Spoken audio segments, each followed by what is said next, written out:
So as my colleague mentioned, my name is Tanya Boulakovski. I work at MENA Rights Group. So MENA Rights Group is a legal advocacy NGO based in Geneva and defending and promoting human rights and fundamental freedoms in the Middle East and North Africa region. And as part of our work, we, together with the Cedar Center for Legal Studies, submitted a shadow report ahead of Lebanon's UPR, examining the country's role in facilitating transnational repression. And our submission builds on the case of the political extradition of Abdulrahman al-Qaradawi to identify the framework and the legal, institutional, and procedural failures that enable Lebanon to participate in transnational repression. And on the basis of our research findings, our report makes key recommendations to Lebanon with a view to improve its laws and its practices in line with international human rights law. So first, as my colleague, Mr. Sablouh, mentioned, I'd like to start by going back to the case of Qaradawi and briefly outline what happened. So Abdulrahman al-Qaradawi is a Turkish-Egyptian poet and political dissident. And on the 28th of December 2024, while returning from a trip to Syria, he was arrested at the Syrian-Lebanese border by Lebanese authorities based on an Egyptian extradition request.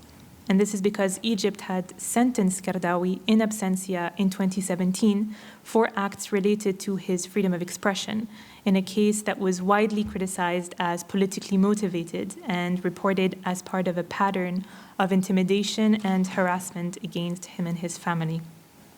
And the very next day, the United Arab Emirates, or the UAE, issued its own arrest and extradition request, citing charges including engaging in activities that aim to stir and undermine public security. And these charges stemmed from a social media post Qaradawi had made while in Syria, in which he criticized the authorities in the UAE and in other Arab League states.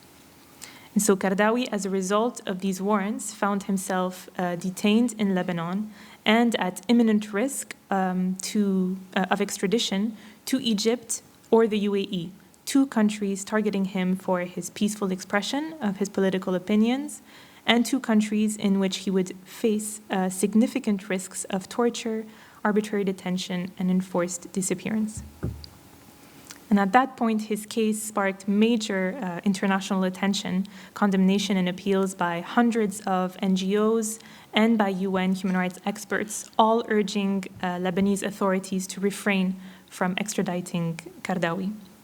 But nevertheless, on the 7th of January 2025, Lebanon's cabinet approved his extradition to the UAE, and Qaradawi was extradited the next day. And the extradition took place during a presidential vacancy in Lebanon, just one day before Joseph Aoun's election as Lebanon's new president. And his extradition was reported as one of the fastest extraditions in Lebanon's history. And it's important to note here that Qaradawi was extradited to the UAE despite the fact that he is not an Emirati citizen, and he was not in the UAE when the alleged offense was said to have occurred. And today, just over 1 year since his extradition, Qaradawi remains arbitrarily detained in the UAE in near incommunicado conditions, with Emirati authorities having reportedly only allowed him 2 brief family visits in March and in August. So now looking at the framework that enabled Qaradawi's extradition to happen. So the extradition violated both Lebanon's domestic laws and its international obligations. So regarding international law, there are 2 main international principles which were violated. The principle of non-refoulement, which prohibits the extradition of a person to a country where they face torture, and the principle of non-discrimination, which notably prohibits discrimination on the basis of a person's political beliefs. And in order to uphold these principles, states are required to conduct an individual risk assessment to assess the risks the person may be facing if extradited to the requesting state. And states should also ensure that the request for extradition has not been made for the purpose of prosecuting or punishing a person on discriminatory grounds, including for their political opinions. And these principles are considered to be norms of jus cogens, so applicable to all states at all times. And the principle of non-refoulement is also codified in the UN Convention Against Torture and the International Covenant on Civil and Political Rights, which are two instruments that were ratified by Lebanon. Now, regarding Lebanon's domestic law, Article 34 of Lebanon's Penal Code prohibits extraditions for political offenses.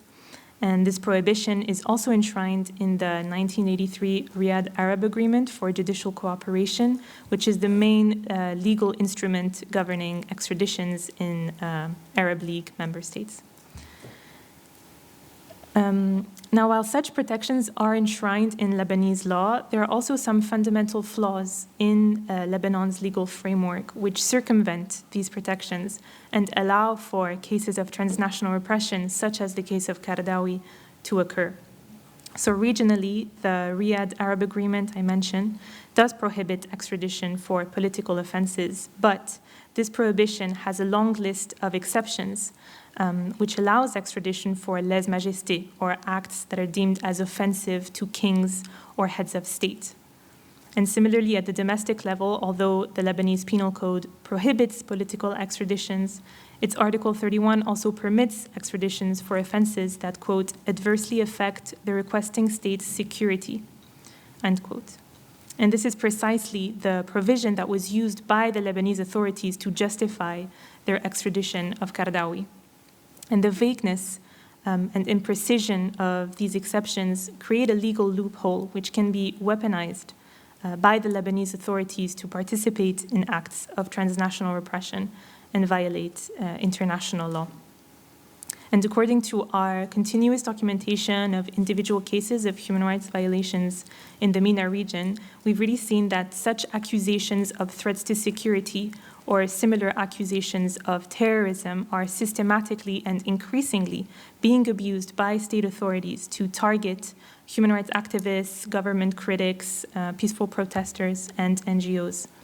And in fact, the abuse of overly vague and broadly worded security and counterterrorism laws is the most prominent pattern that we've identified among the cases we documented in the region.